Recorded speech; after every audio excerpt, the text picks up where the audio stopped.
നമസ്തേ. ഏകാദശിക്ക് ഹിന്ദുക്കൾക്കിടയിൽ വലിയ മതപരവും ആത്മീയവുമായ പ്രാധാന്യമുണ്ട്. ഈ ദിവസം പൂർണ്ണമായും വിഷ്ണുവിനെ ആരാധിക്കുന്നതിനായി സമർപ്പിക്കുന്നു. എല്ലാ വിഷ്ണു ഭക്തരും ഈ വ്രതം അതീവ ഭക്തിയോടെ ആചരിക്കുകയും ഭഗവാനെ പ്രാർത്ഥിക്കുകയും ചെയ്യുന്നു. ദ്വാദശി തിഥിയിലാണ് ഇവർ വ്രതം മുറിക്കുന്നത്. മാസത്തിൽ 2 തവണ വരുന്ന ഏകാദശി മഹാവിഷ്ണുവിനെ ആരാധിക്കുന്നതിനുള്ള ഏറ്റവും അനുകൂലവും പവിത്രവുമായ ദിവസമായി കണക്കാക്കപ്പെടുന്നു. ഈ ദിവസം ശ്രീ മഹാവിഷ്ണുവിനെ ബഹുമാനിക്കുന്നതിനായി സമർപ്പിക്കപ്പെട്ടതാണ്. കൂടാതെ ധാരാളം വിഷ്ണുഭക്തർ കഠിനമായ ഉപവാസം അനുഷ്ഠിക്കുകയും ഭക്തിയോടെ ഭഗവാനെ ആരാധിക്കുകയും ചെയ്യുന്നു.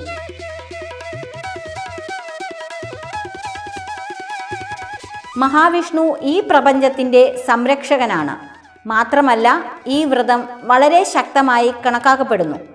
വിഷ്ണു ഭക്തർക്ക് സന്തോഷവും ഐശ്വര്യവും ആഗ്രഹപൂർത്തീകരണവും നൽകുകയും ഭൂതകാലവും ഇപ്പോഴുള്ളതുമായ ജന്മപാപങ്ങളെ ഇല്ലാതാക്കുകയും ചെയ്യുന്നു. ശ്രീ ഗുരുവായൂരപ്പൻ്റെ അനുഗ്രഹത്താൽ ഈ നക്ഷത്രക്കാർക്ക് ജ്യോതിഷത്തിൻ്റെ കണക്കുകൂട്ടലുകൾ അനുസരിച്ച് ഗ്രഹങ്ങളുടെയും നക്ഷത്രങ്ങളുടെയും സ്ഥാനമനുസരിച്ച് ഒരു വ്യക്തിക്ക് ശുഭകരമായും അശുഭകരമായും കാര്യങ്ങൾ ലഭിക്കുന്നു. ജ്യോതിഷത്തിൽ 27 നക്ഷത്രങ്ങളെ പറ്റി പറഞ്ഞിട്ടുണ്ട്. മേടം രാശി.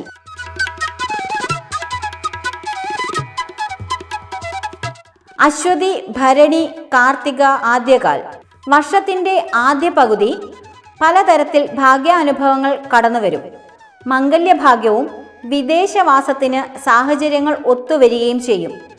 ആദ്യ പകുതിക്ക് ശേഷം ആത്മവിശ്വാസത്തോടെ പ്രവർത്തിക്കാൻ ശ്രമിക്കണം. അശ്രദ്ധയാൽ അനർത്ഥങ്ങളെ ക്ഷണിച്ചു വരുത്തരുത്. ധനനഷ്ടത്തിന് ഇടവരുമെങ്കിലും ശരിയായ തീരുമാനമെടുത്ത് തക്ക സമയത്ത് ചെയ്യുന്ന പ്രവൃത്തികൾ നല്ല ഫലം തരും. പാഴ്ചെലവുകൾ നിയന്ത്രണ വിധേയമാക്കണം. കുടുംബ പ്രശ്നങ്ങളെ ന്യായപരമായി പരിഹരിക്കണം. കൂടാതെ കൂടെ നിൽക്കുന്നവരിൽ നിന്നും ചതി പറ്റാതെ നോക്കണം. ദോഷശാന്തിക്കായി ദുസ്ഥിരമായി നിൽക്കുന്ന ഗൃഹപ്രീതി, രോഗികൾക്ക് സഹായം, കുഞ്ഞുങ്ങൾക്ക് മധുരം. ഇടവം രാശി.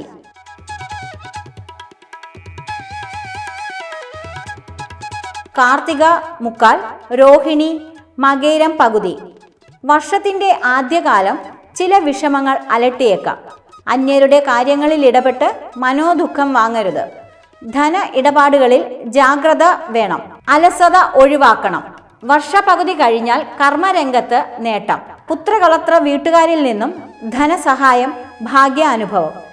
വിദേശയോഗം, മത്സരങ്ങളിൽ വിജയസാധ്യത, ഗൃഹത്തിൽ സന്തോഷാനുഭവം ഇവ അനുഭവത്തിൽ വരും. നിയമയുദ്ധം അവസാനിപ്പിക്കും. ഈശ്വര പ്രാർത്ഥനയാലും ക്ഷമയോടെയും പ്രവർത്തിച്ചാൽ ഈ വർഷം ആഹ്ലാദകരമായ ജീവിതം നയിക്കാനാകും.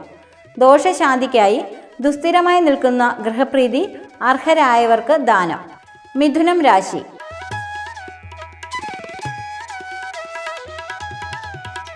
മകയിരം പകുതി, തിരുവാതിര, പുണർദം മുക്കാൽ. വർഷത്തിൻ്റെ ആദ്യ പകുതി കൂടുതൽ ഗുണകരമാണ്. കർമ്മഗുണം, സന്താന ഗുണം ഇവ ഉണ്ടാകും.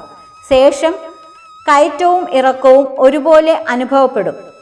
ഈ വർഷം എടുത്തു ചാടാതെയും അലസത കൂടാതെയും പ്രവർത്തിച്ചാൽ ഗുണാനുഭവങ്ങൾ ഉണ്ടാകും. വാദപ്രതിവാദം, മധ്യസ്ഥത, ജാമ്യം ഇവ പാടില്ല. ശാരീരികമായ അലട്ടലുകൾ ഇടയ്ക്കിടെ ഉണ്ടായിക്കൊണ്ടിരിക്കും. വിദ്യാർത്ഥികൾക്ക് ഉപരിപഠനത്തിന് അവസരം വരുമെങ്കിലും തടസ്സങ്ങൾ വരാതെയിരിക്കാൻ ഈശ്വര പ്രാർത്ഥന ചെയ്യുക. വിലപിടിപ്പുള്ള വസ്തുക്കൾ കളഞ്ഞു പോകാതിരിക്കാൻ ശ്രദ്ധിക്കുക. അപകട ദുരിതങ്ങളിൽ നിന്ന് ഈശ്വരാധീനത്താൽ രക്ഷ പ്രാപിക്കാൻ ഇടവരും. ദോഷശാന്തിക്കായി ദുസ്ഥിരമായി നിൽക്കുന്ന ഗൃഹപ്രീതി, പ്രാർത്ഥന, വ്രതം, ജപം, ജീവജാലങ്ങൾക്ക് അന്നം. കർക്കിടകം രാശി.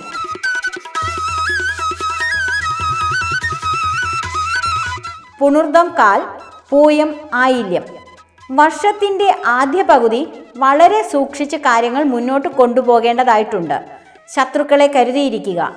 ആരോഗ്യ കാര്യങ്ങളിലും നല്ല ശ്രദ്ധ വേണം. വർഷപകുതി കഴിഞ്ഞാൽ ഗുണാനുഭവങ്ങൾ വന്നു തുടങ്ങും. കുടുംബത്തിൽ സ്വസ്ഥതയും സമാധാനവും വന്നു ചേരും. കാര്യവിജയമുണ്ടാകും. ശത്രുശല്യം കുറയും. വിവാഹം, പ്രണയം, ദാമ്പത്യസുഖം ഇവയെല്ലാം അനുഭവിക്കാൻ യോഗം. സർക്കാരിൽ നിന്നും പ്രതീക്ഷിക്കുന്ന ആനുകൂല്യങ്ങൾ ലഭിക്കും. തടസ്സപ്പെട്ട് കിടക്കുന്ന വിദേശയാത്ര സഫലീകൃതമാവും.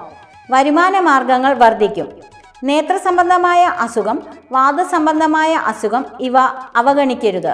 ദോഷശാന്തിക്കായി ദുസ്ഥിരമായി നിൽക്കുന്ന ഗൃഹപ്രീതി, ദാന, ധർമ്മം. ചിങ്ങം രാശി.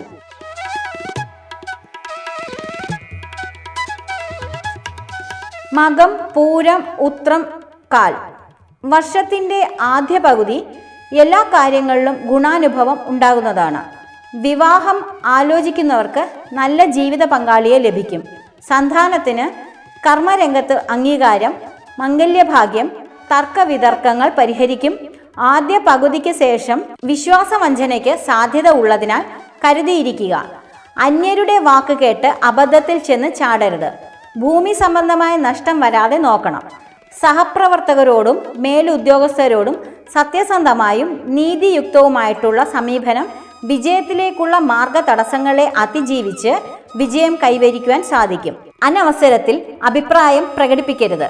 ധനനഷ്ടം, അപവാദം ഇവ കരുതിയിരിക്കുക. ദോഷശാന്തിക്കായി ദുസ്ഥിരമായി നിൽക്കുന്ന ഗൃഹപ്രീതി, തീർത്ഥാടനം, പുരാണ പാരായണം. കന്നിരാശി.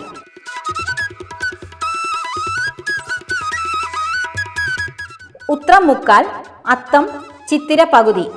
വർഷത്തിൻ്റെ ആദ്യ പകുതി ചെറിയ വൈഷമ്യങ്ങൾ ഉണ്ടായേക്കാം. ആരോഗ്യകാര്യങ്ങളിൽ ശ്രദ്ധിക്കണം. മുട്ടുവേദന, വാദസംബന്ധമായ അസുഖം ഉള്ളവർ നന്നായി ശ്രദ്ധിക്കുക. ത്വക്ക് രോഗങ്ങൾ അലട്ടിയേക്കാം. ആദ്യ പകുതിക്ക് ശേഷം മംഗല്യയോഗം, പ്രണയം, അപ്രതീക്ഷിതമായ ധനം എന്നിവ വന്നു ചേരും. കളത്ര വീട്ടുകാരിൽ നിന്നും ധനസഹായം ലഭിക്കും. ഭാഗ്യ അനുഭവങ്ങൾ വർദ്ധിക്കും. ജോലിയിൽ പ്രത്യേക പരിഗണന ലഭിക്കും.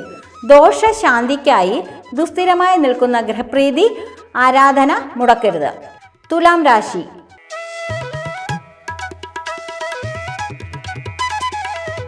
ചിത്തിര പകുതി, ചോതി, വിശാഖം മുക്കാൽ. വർഷത്തിൻ്റെ ആദ്യ പകുതി പൊതുപ്രവർത്തനങ്ങൾക്ക് അംഗീകാരം. ഗൃഹം സ്വന്തമാക്കാൻ സാധിക്കും. സന്താനത്തിന് മേന്മയുള്ള ജോലി ലഭിക്കും. തൊഴിൽപരമായ തടസ്സം മാറും. പുതിയ നിർമ്മാണ പ്രോജക്റ്റിൽ പങ്കാളിയാകും. സഹപ്രവർത്തകരിൽ നിന്നും സഹായ സഹകരണം ലഭിക്കും. ആദ്യ പകുതിക്ക് ശേഷം സാമ്പത്തിക കാര്യങ്ങളിലും ആരോഗ്യ കാര്യങ്ങളിലും സന്താന കാര്യങ്ങളിലും അതീവ ശ്രദ്ധ പുലർത്തുക. പകർച്ചവ്യാധികളെ കരുതിയിരിക്കുക. വിവാദങ്ങളിൽ നിന്നും ഒഴിഞ്ഞു നിൽക്കുക.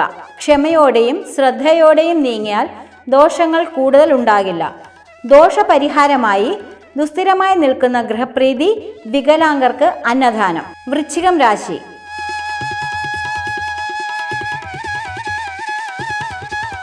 വിശാഖം കാല്, അനിഴം, തൃക്കേട്ട. ആദ്യ പകുതി ഗുണദോഷ സമ്മിശ്രം. ശേഷം തൊഴിൽപരമായും സന്താനങ്ങൾ മുഖേനയും നേട്ടം. അപ്രതീക്ഷിതമായി ധനം വന്നു ചേരും. മികച്ച പ്രവർത്തനങ്ങൾക്ക് അംഗീകാരം. ഉപരിപഠനം വിജയകരമായി പൂർത്തിയാക്കും. കള്ളന്മാരിൽ നിന്നും ഉപദ്രവമുണ്ടാകാതെ നോക്കണം. ഗൃഹപരമായ പ്രശ്നങ്ങൾ സംസാരിച്ച് ഒത്തുതീർപ്പാക്കും. സന്തോഷകരമായ കൂടിച്ചേരലുകൾ ഉണ്ടാകും. ദോഷപരിഹാരമായി ദുസ്ഥിരമായി നിൽക്കുന്ന ഗൃഹപ്രീതി, സാധുക്കൾക്ക് അന്നദാനം. ധനുരാശി.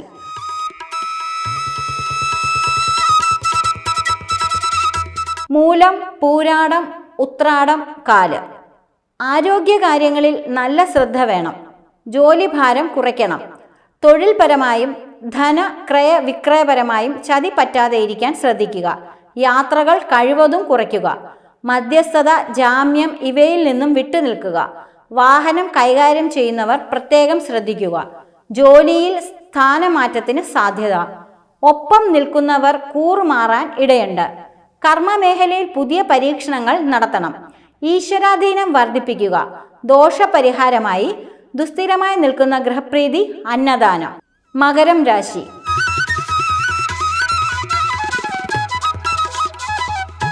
ഉത്രാട മുക്കാല്, തിരുവോണം, അവിട്ടം പകുതി.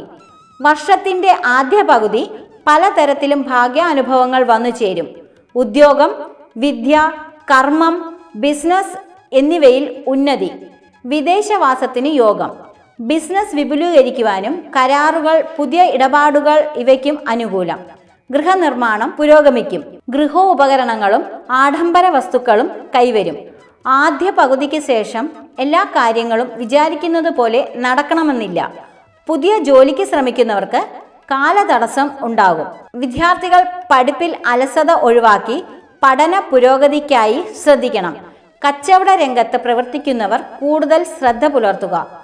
ദോഷശാന്തിക്കായി ദുസ്ഥിരമായി നിൽക്കുന്ന ഗ്രഹപ്രീതി രോഗികൾക്കും വൃദ്ധർക്കും സഹായം.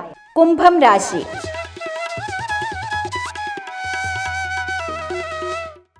അവിട്ടം പകുതി, ചതയം, പൂരൂരുട്ടാതി മുക്കാൽ. വർഷത്തിന്റെ ആദ്യ പകുതി പലതരത്തിലുള്ള വൈഷമ്യങ്ങൾ ഉണ്ടാകുമെങ്കിലും ശേഷം ഭാഗ്യാനുഭവങ്ങൾ പ്രതീക്ഷിക്കാം. വിവാഹം, ഉദ്യോഗം, പ്രണയം ഇവയ്ക്കെല്ലാം അനുഭവയോഗമുണ്ട്.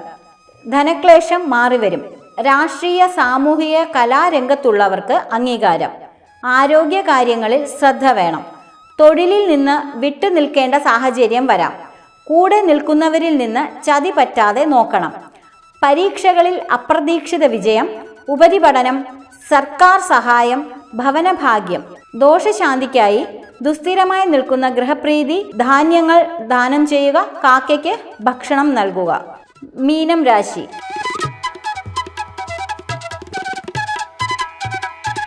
പൂരുരുട്ടാതി കാല്, ഉത്രട്ടാതി രേവതി.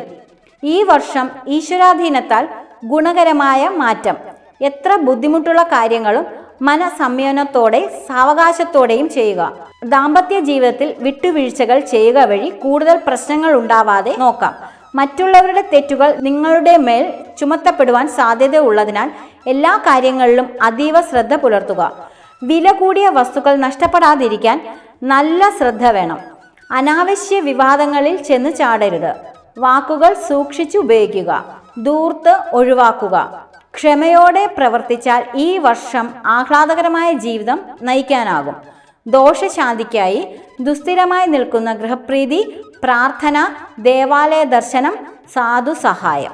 എല്ലാ ഭക്തജനങ്ങൾക്കും നല്ലൊരു ഗുരുവായൂർ ഏകാദശി ആശംസിക്കുന്നു.